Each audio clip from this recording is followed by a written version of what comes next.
This is Ceerious and Pete podcast. Today we're going to talk about the Chicago outfit. What's going on, Pete? Much man, how's it going? Everything's good, good.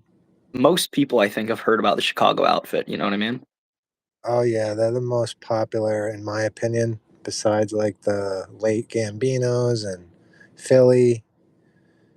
Yeah, the outfit I think I always the way I saw them, it's like it was a single family, but they could rival like I think all five families put together at their peak. Right.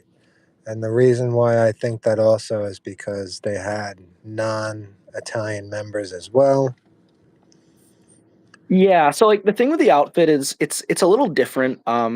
They still had like made guys, like you still had to have be Italian, but the difference was um operationally, it was different from the five families. Like it was more of like I almost want to say like a company. You had like not Italians weren't members, but they were like extremely high ranking. You know, like Gus Alex, Murray Humphreys. These are all guys early on who, even though they weren't Italian, they were meeting with like the boss, and like they were kind of like they were giving orders to like Italians in the outfit. You know what I mean? Yeah. It kind of reminds me of like the early days with Lucky and them and the Syndicate. Yeah, exactly what it is. And again, like there were made like the outfit is LCN. It's still the mafia. They had they inducted guys. There were made guys. But the difference is they didn't make as many people as New York did. If you got made, you were a soldier. You pretty much a soldier in the outfit supposedly had as much power as a capo in New York, just because being made was super rare. And again, even if you weren't Italian, like, and there's even FBI files. I get specifically with Gus Alex. I think he was like Welsh or something, or Greek maybe. Um, he uh, he wasn't like a made guy, but he was having meetings with like Tony Accardo, Giancana. Like he was extremely kind of powerful. And there's like FBI files of him like telling supposed inducted Italians like what to do. Yeah, that's another thing where it differs. Well, whereas, like, for example, let's say the Gambinos, John Ayalite wasn't able to tell Patsy Conti what to do. Yeah, 100%. And even like, New York did have influential associates, but that's kind of where it stopped. Like, like Jimmy, like from Goodfellas, he was just an associate. And he was powerful, like he had pool, but he kind of had to follow like what inducted guys said. Whereas in Chicago, there were so many like Jake Guzik, he's another one. He was with Capone. He was like Capone's his bag man, and he was way more powerful or influential than a lot of the Italian guys in the outfit. Yeah, that's another reason why the outfit was just so intriguing. Just all those guys, the non-Italian guys. Yeah, and that's the thing. It's the way I see it, the outfit is kind of like a dual organization. You did have the made guys and the Italians, but then you had so many like, Irish, Jewish, associates who kind of, even though they were in the organization, they also kind of had their own thing going, and they were like part of the outfit. Frank Schweiss is another one. He was I think a German like hit guy, and he was super respected. I don't want to say it's its own thing. Like it was La Cosa Nostra, but again, because it was kind of rarer to get made in the outfit, I always kind of felt that it was kind of its own criminal organization that just kind of had like, uh, LCN at the top. Right. So the way I saw it and kind of still see it is you have the commission, the five families in New York, you had Philly. I feel like Chicago, as much it was LCN, because here's the thing. So when it started in Chicago, you had Big Jim Colosimo, straight from Italy. He came over, and then you had Johnny Torrio, who took over Jim's rackets, and Johnny Torrio, he was from Italy too. Yeah. So he pitched the idea, about the commission before Lucky did. All they all brokered a deal because Nucky Johnson from Atlantic City got Johnny Torrio involved and Arnold Rothstein. They got New York involved. This is where Capone was still. I believe Capone was still in Brooklyn before he got chased out. But so in the beginning, you had a lot of Italians from Sicily, Naples, Calabria, and then you also had the Irish over there, and the Irish was super tough. You had Dutch Schultz, Bugs Moran, all those guys, the whole North Side gang. So after Capone took out most of his enemies later on, I feel like they absorbed a lot of those guys. And then they had, the Germans, the Irish, the Jewish. So it was like more a camarista kind of. Yeah, I mean, yeah, like the structure is a little more like again, I just want to drive home the point. Like there were made guys, they did have captains, but it didn't really matter if you weren't made as much in the outfit. Like you could not have a button and still be like extremely powerful. And like going back to the Gus Alex thing, be almost like on the leadership board. You know what I mean? Like um and even the outfit, like even though they had like a boss, they had this thing called a consiglio a lot of the time, not consigliere, a consiglio, and it's kind of like a ruling panel. So it would kind of jump between like Paul Rica, then it would jump to Giancana, and then it would jump to Tony Accardo, and it was kind of this like musical chairs of like all these dudes were kind of the bosses at the same time. Right. No, and you don't. While you do in New York have ruling panels, it's not really the same thing. Yeah, because, I mean, besides the Genovese, which kind of shuffled around a little bit, there was no other family that did that besides Chicago. No, and going to like what you said about Capone being chased out of New York, I there's kind of like two theories. There's that theory. The other theory is that he and I'm inclined to believe this one is that he was inducted under Masseria and then sent out to Chicago, which is what a lot of guys say. So it's kind of a shady beginning for the Chicago outfit. You know what I mean? Yeah, yeah, that could be the other reason. And also, like they were everywhere. Like sure, Kansas had its own family. All the Midwest, most of the cities had their own family, but a lot of those dudes early on were like associated to the Chicago outfit. Now, were they listening to the outfit?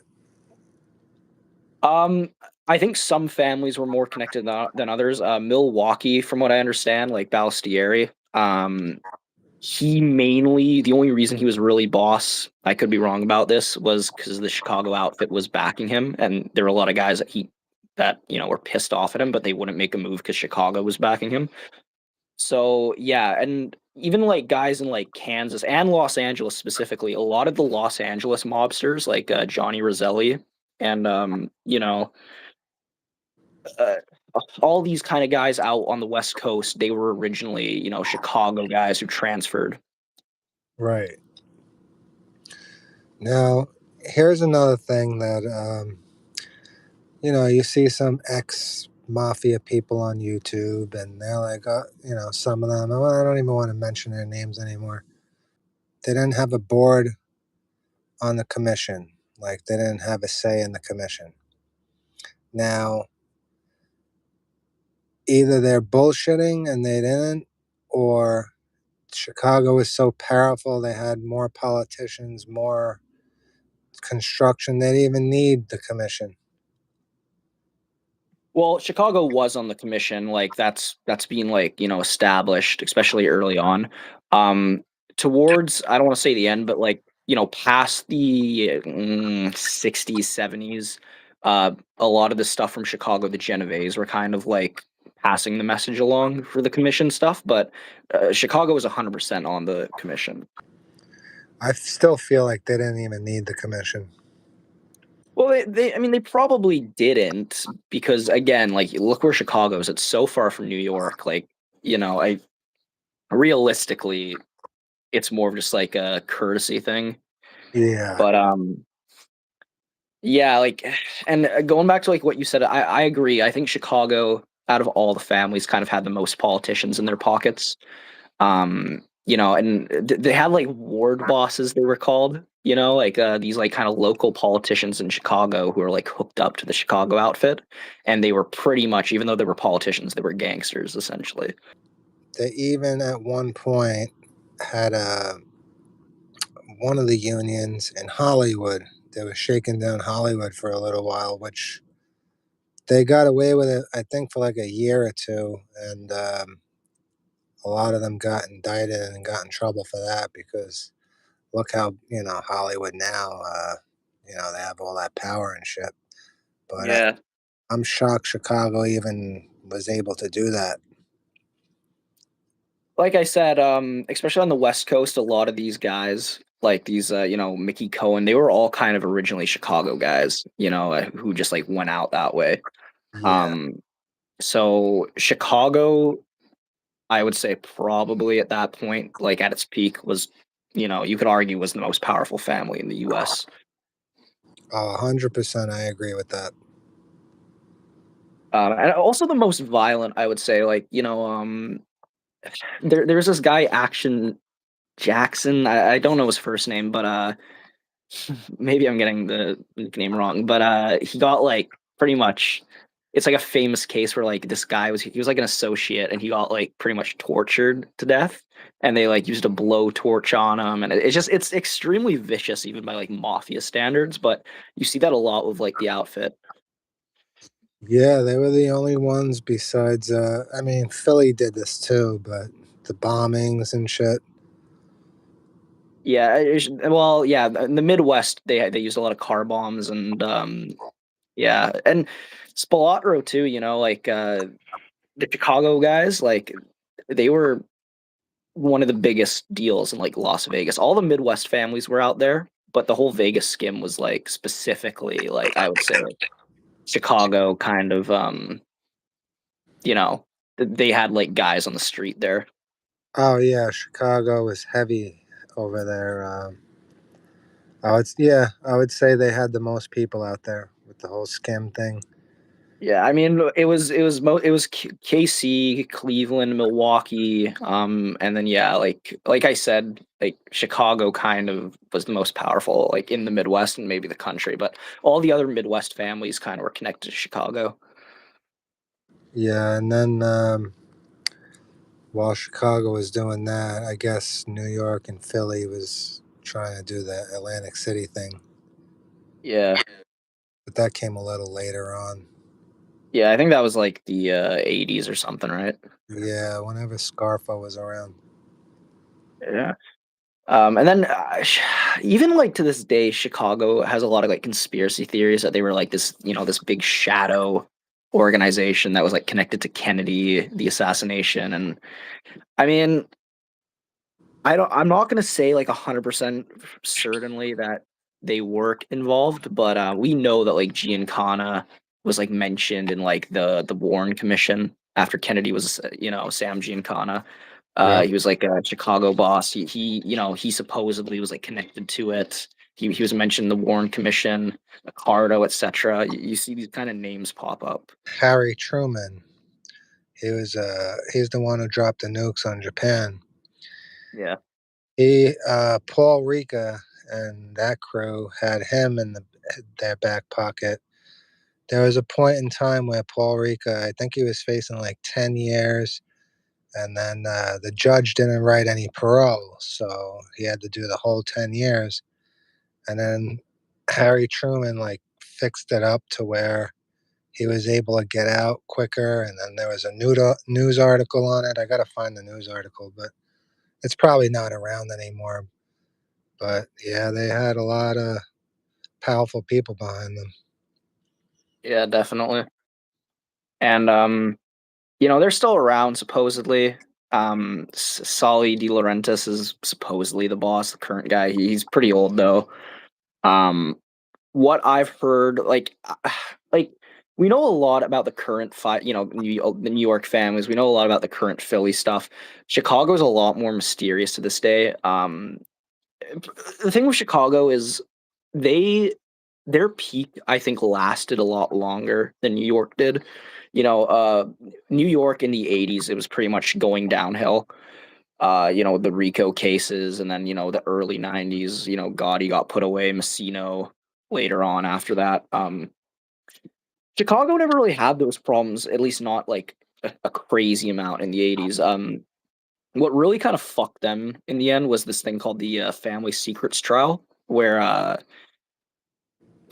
Nick Calabrese, who was a Chicago member, I think he was, as far as I know, he was the first Chicago made guy to flip.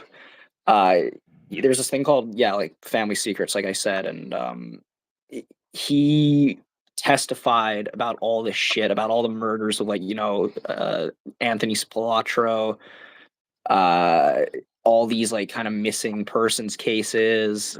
He also kind of, it's because of him we know that they did have made guys. Like he said that like he was inducted with like a burning saint. Before that, there was still a lot of like stuff about like, oh, Chicago wasn't LCN, but he kind of set the record straight. But anyway, yeah, Nick Calabrese, he put a lot of people away, like Joey the Clown Lombardo, um, all these kind of like old school Chicago guys, like who they'd been fine for the longest time when the New York guys were going away, and then this guy pretty much, he just Chicago gets fucked in the early 2000s. Accardo, he probably is like the best boss in history. I would say he barely spent. I don't know if he actually spent any time in prison. There's a long, even when he wasn't officially boss, he was still kind of running the outfit, like I said on the Consiglio. Yeah. But this Nick Calabrese thing, like again, like they got away with it for so long, and then yeah, in the early 2000s, they just got John DeFranzio, all these other kind of like older Chicago guys, Angelo the Hook La Pietra, like these dudes were like big time guys, and nothing really happened with them until like the 2000s. So they've been going, that means before that, they've been running strong for like 80 something years. Well, a long time, yeah, and there's people to this day who still say like, oh, they're still like super powerful, and I don't know about that. I think there's still like guys around. Like we know there's guys around. There's still guys in prison. Like Jimmy Marcello is still alive. He was half Irish. He was the Chicago boss at one point. Um, you know, uh, but now, like if you look up, most sources, it's like there's still crews. There's like the Chinatown crew, the Grand Avenue crew. You'll hear names like Albert Vena, all these kind of like older guys who are, and okay, these are the guys who are running the Chicago outfit. And some journalists say that it's not really a real organization anymore, and like every crew is kind of running itself as like its own little group. I don't know. I really don't want to say too much about like what's going on currently in Chicago because no one really knows. But Right. after the 2000s, they got pretty much their balls cut off. Yeah. If there was anything going on, I think the most would be the unions. Yeah, I mean, there was a guy named like I don't remember his first name. I think it's like Bobby English Jr. or something. He was the son of like a old school Chicago associate, and he got murdered in like the 2000s. So you still see like murders and stuff happen, semi recently, but there's no proof that that's like actually like an ordered thing, or if it was like Chicago mandated, or if it's just a guy who's connected to Chicago getting killed. Yeah. Yeah, it would be tough to even find out because there's so many other big problems in Chicago that if the outfit's still around, they're not even like the biggest thing to worry about. Well, 100%. Like, again, I do think they're around, and the FBI still thinks they are to some extent. But they're not like really a threat. And you probably you might see have some guys, who live in the area who say like, "Oh, well, I know this guy, I know that guy." 100%. There's still guys kicking around. They might even be, a cohesive thing, but like you said, Chicago has so many like street gangs now. It's just where the fuck is the muscle? You know what I mean? Right. So Al Capone, he was boss for how long? I don't know officially, like, like when he started, but he was the boss in like the during Prohibition, and then he gets fucked on tax evasion charges, and then just Frank Nitti pretty much becomes the boss. Yeah, Frank Nitti, which I think was probably the worst guy for that job. Yeah, I mean, he was around Capone, but the thing what you got to remember about Capone is like he was like the old school perpetual gangster, like machine guns in the streets, loud. He's kind of like a 1920s version of John Gotti, except more powerful, I would say, Yeah, at least on the street. And then you have Frank Nitti, who's a little more like mild mannered. He takes over, and there's a lot of talk about whether he actually was even the boss. Paul Ricca might have been the boss. I mean, he became the boss later on, but what I'm saying is like when Frank Nitty's reign happened, it wasn't really much of a reign, and Frank Nitti ended up killing himself because he didn't want to do prison time. yeah, that's what they were saying, that he did it to himself because he was found in like the middle of like train tracks. Train tracks, yeah. Yeah, and then Paul Ricca, which I find him one of the most intriguing characters in the whole Chicago outfit, Yeah, besides I think yeah, him and Accardo, I would say, and even Joey Auippa later on in the '70s. I think those three kind of, um, they're like kind of the gold standard of like mob bosses. yeah. I think Frank Nitti. Paul I think Paul Ricca was using Frank Nitti as a puppet, basically. Yeah, I think so too. Yeah, and for all we know, he fucking killed Frank Nitti. Yeah, I wouldn't put it past Ricca because from what I was reading about Ricca, he was nothing to play with. Yeah, and then there's a whole conspiracy that like Giancana and the Chicago outfit guys, like Joe Kennedy used them to get JFK elected. Again, I don't know about that. I think it's possible, but who knows? Yeah, I mean, I heard that a lot from a lot of people that they did help get Kennedy in, but wasn't it Bobby Kennedy that screwed them over? Well, Bobby Kennedy, he was he started coming after them, with all these like, government motions and, calling them to testify. And, and it wasn't just, Chicago, it was a bunch of different families, but he had a hard on for like LCN pretty much. Yeah, he was like the Giuliani kind of. Kind of early on, yeah, and Yeah, that's probably what like if they did get Kennedy elected, they're probably like, "What the fuck is this guy's brother?" And the brother ended up getting fucking assassinated too in '68. So who know? But I don't know if that was they were involved in that at all, really. Jimmy Hoffa, I think he was more so connected to Detroit, but I wouldn't be surprised if Chicago also kind of had to give the okay for Hoffa getting killed.